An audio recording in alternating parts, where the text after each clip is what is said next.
the gentleman from Kansas, Mr. Estes, to inquire. Thank you, Mr. Chairman, and thank you, Ambassador Lighthizer, for joining us today.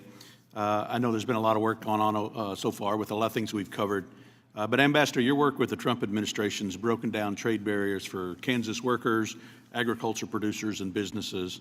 Our recent free and fair trade agreements have opened up new opportunities for American jobs, new markets for American goods, and economic growth. The U.S. had a continuous stream of increased payroll all through the Trump administration up through March of this year. And I have a sheet here with some fact checking about America wasn't headed into a recession before the coronavirus. I'd like to enter that into the record. So ordered. So for decades, various administrations have talked tough on trade reform with China, but failed to confront the unfair and deceptive trade practices. Due to your work with President Trump, China is being held accountable for the first time, and Kansans are seeing results. You're also driving reform for the WTO, which was absolutely necessary for that organization to fill a free trade role, which is so vital to the world. As the world's beginning to recover from our recent health crisis, we must continue to implement and enforce our historic trade agreements like USMCA and China Phase 1. We've made significant progress over the last 3 years, and we need to ensure that we continue building on previous agreements. It was great to see the national treatment for music creators in USMCA, and I would encourage that we seek the same provisions as we continue to work with the UK. Additionally, I'd like to thank you for your advocacy against the unilateral digital services taxes. I know these taxes, like the ones adopted in France and other countries, are unreasonable, discriminatory, and a burden to American commerce. I continue to believe the U.S. government should use every tool at our disposal to ensure American companies are not unfairly targeted. And free and fair trade requires a consistent approach across all countries. Lastly, I want to mention that I co-led a letter supporting a deal to restore GSP eligibility for India last year. I'd like to see that move forward, and also hope Congress will quickly reauthorize the overall program, which is scheduled to expire in December. I look forward to working with you and the Trump administration to continue building on recent trade agreements as our economy and the world economy recover. And with forward-thinking trade agreements, America can and will compete on the world trade.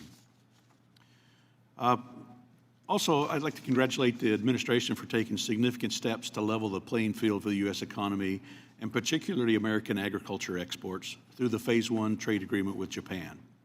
It's vitally important that we build upon the success of this agreement and continue to engage in negotiations towards a high-standard Phase 2 agreement that benefits additional sectors of the U.S. economy, including manufacturing, services, and agriculture. Ambassador Lighthizer, could you provide us an update on where things stand concerning continuing negotiations with Japan?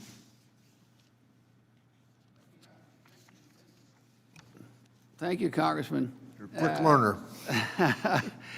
After 19 times of not turning it on, I immediately turned it on.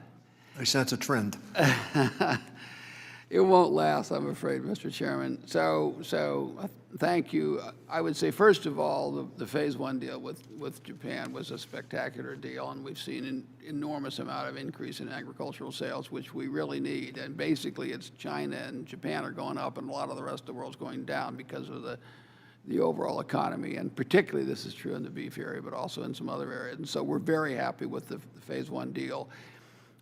With respect to Phase 2, we probably would have begun that by now, but haven't because of the coronavirus. My guess is we're still a few months away before we'll start that. There are some products that were left out that we want to catch. There are some other things that we want to cover, and then they have a whole variety of things they want to do. But my guess is we will start that Phase 2 stock sometime in the next couple of months. We've really been slowed down more than anything by the fact that we've had this virus and haven't been able to meet. But it's still a priority. It's still something we expect to do.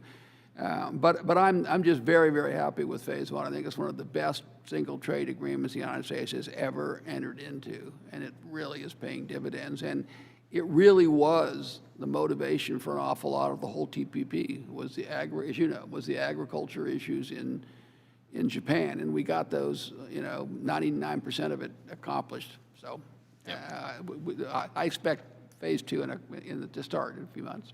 Great, thank you. It has been positive. Before I run out of time, I just want to mention thank you for your work on the free trade agreement with Kenya.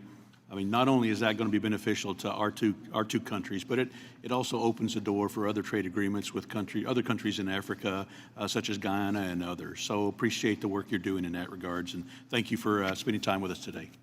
Thank you, Congressman.